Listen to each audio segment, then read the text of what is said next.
Je sévis dans les entreprises uniquement le monde industriel et en fin de compte, j'ai fait autant de Lean que de théorie des contraintes et je pratique donc conjointement le Lean et la théorie des contraintes d'abord dans ma carrière d'industriel et ensuite en tant que consultant.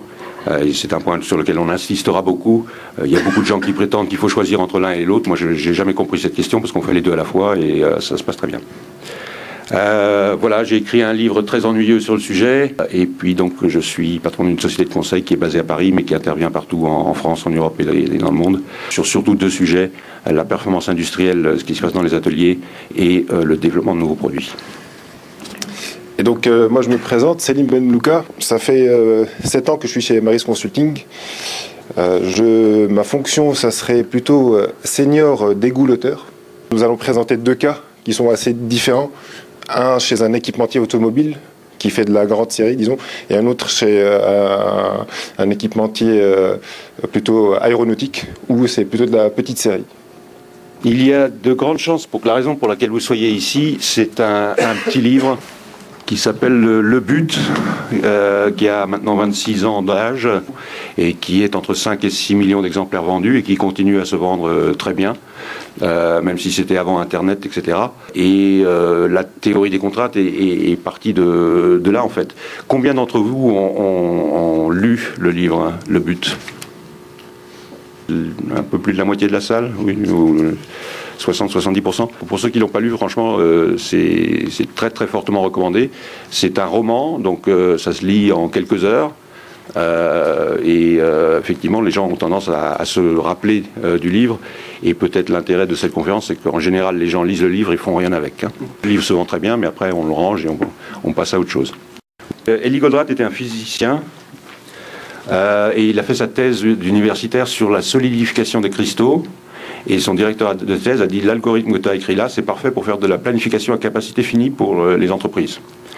Et donc ils ont créé une petite société en Israël qui faisait de l'ordonnancement. Ils ont mis en œuvre ce logiciel dans une entreprise d'un ami qui a quasiment fait faillite immédiatement parce que le logiciel, effectivement très performant, faisait de la planification à capacité finie et donc essayait de charger toutes les ressources dès qu'il y avait quelque chose à faire, etc. Donc le système se remplissait d'encours avec des files d'attente partout pour occuper toutes les machines.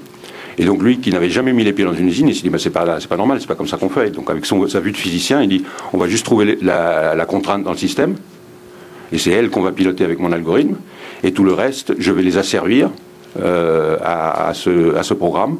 Et voilà, et il a créé un truc qui s'appelle OPT en 1970, qui a été aussi simple que ça, pour quelqu'un qui n'avait jamais mis les pieds dans une usine. Il avait essayé quelque chose où toutes les machines marchaient, il a dit ben, ça marche pas, parce qu'il y a une machine qui est plus chargée que les autres. Et donc voilà, et c'est parti de là. Un peu plus tard, donc, voyant que ces idées-là avaient du mal à passer, il a écrit le roman Le But. Pourquoi est-ce que ça avait du mal à passer? Quelle est la chose qui fait le plus mal quand on aborde l'entreprise comme ça? Le changement, et en particulier, on ne cherche plus à utiliser toutes les ressources tout le temps. Il faut apprendre à arrêter de travailler. Et les optimums locaux, on doit les oublier. On n'arrive plus à répartir de manière équitable le travail à travers les entreprises, donc il y a bien des contraintes. Mais parce que le moyen le plus simple de manager, c'est de demander à tout le monde de travailler. Dès qu'il y a quelqu'un qui s'arrête, qu'est-ce que tu fais? La rupture, elle est encore bien présente. Nous, dans une intervention en 2015, c'est toujours le sujet de base. C'est pas faire travailler les goulots, ça c'est tout le monde adore. Hein, c'est le staccanovisme, boum, ça fait du bruit, on s'amuse. C'est de faire en sorte qu'on accepte que les gens sont payés, salariés, au pied d'une machine et qui ne travaillent pas, qui ne produisent pas. On en parlera longuement, c'est ça la partie difficile. Donc voilà, il a, pour des raisons que je pourrais détailler, il a appelé ça Theory of Constraints, théorie des contraintes, un peu plus tard. Et il a poursuivi ses idées sur de nombreux sujets que je vais esquisser brièvement. On va se concentrer sur la production. Et il est décédé il y a 4 ans maintenant. Alors, les différentes composantes de la théorie des contraintes. On a cette partie-là, qui est le sujet de la conférence d'aujourd'hui, et qui est décrit dans le roman Le But, d'accord? Donc ça, on va rentrer dans le détail. Les autres composantes sont comment on gère des projets, et là je vais faire un petit aperçu sur la gestion de projet. Pourquoi? Parce que souvent, pour certains industriels, ils sont à la frontière entre du multi-unitaire et du projet, où les projets existent dans leur démarche d'amélioration continue, dans leur déménagement de machines, etc. etc. Et clairement, pour moi, c'est un des éléments des plus puissants aussi de la théorie des contraintes, qui s'appelle donc la chaîne critique. Il y a tout un volet sur la logistique, la supply chain, le replenishment et ainsi de suite. Plus récemment, pour ceux qui connaissent, il y a quelque chose qui s'appelle le DDMRP, Demand Driven MRP, c'est en train de faire une entrée fulgurante dans le domaine de ce qui était le monde assagi des MRP, ce qui est quand même l'algorithme de base de toutes les entreprises. Et ça, c'est un cousin proche de ces histoires de replenishment de la théorie des contraintes. Il y a un autre volet ici qui est particulièrement intéressant, marketing et vente, car un des préceptes de la théorie des contraintes, c'est qu'une entreprise, et ça arrive souvent en France en ce moment, qui a une demande insuffisante sur son usine, qui est sous-chargée, chômage technique, licenciement, plans sociaux, etc. La remarque de la théorie des contraintes, c'est que la contrainte est passée dans le marché ou dans vos services connexes, que peuvent être par exemple le marketing et la vente. Vous avez des bons produits, mais vous ne le faites pas savoir.